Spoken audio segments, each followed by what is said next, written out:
اجمل واطعم مكرونه من AMC، ويا سلام كمان لما تبقى في الهواء الطلق. تعالوا نشوف هنعملها ازاي. هنا الوok على النافاجينيو، واقدر استخدمه طبعا اي قطعه من اواني AMC على البوتاجاز، ما عندكيش حجه. تعالي نشوف المكرونه وهي بدون سلق، وهنحط عليها الاضافات كلها مره واحده على خطوه واحده، مش هعملها على مراحل، ولا سلق ولا تصفية ولا اغسلها مكرونة اصفي ميتها ولا اي حاجة ولا سبك.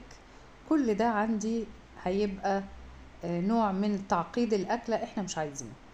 حطينا الخضار اللي احنا عايزينه، اي نوع خضار بتحبيه، تقدري تحطي طماطم فلفل مشروم زيتون، اي نوع خضار مع التوابل برضو اللي بتحبيها، ملح وفلفل، وكمان يا سلام لو شوية جنزبيل وشوية زعتر، والمية ومعلقتين زيت، وهنقلب تقليب كويس.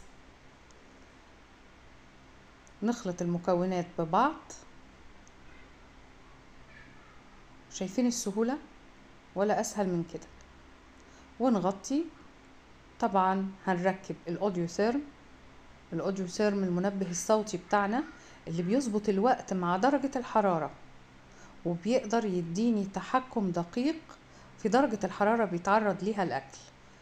وده طبعا بعد القاعدة ما بتديله اشارة وتقوله ان انا كده وصلت المستوى الحراري الممتاز اللي يحافظ لي على الفيتامينات والاملاح المعدنية.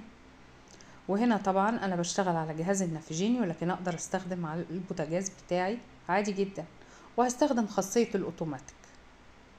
يعني جهاز النافجينيو هو اللي هيظبط الوقت، يعلي الحرارة يوطي الحرارة حسب ما الاوديو سيرم هيديله الاوردر وهو هينفذه.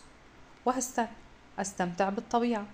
وتعالوا نشوف انا ظبطته مع الابليكيشن كمان، يعني هقدر اسيبه واخد الابليكيشن وامشي. في المصيف مفيش وقفة مطبخ تاني، ناخد الآنية بتاعتي والنافجينيو والموبايل واحط اكلتي واسيبها واروح اي حتة. شايفين الجمال؟ شايفين السهولة؟ الآنية دي بقالها سنين مش جديدة. سهولة ونظافة فقط الحد.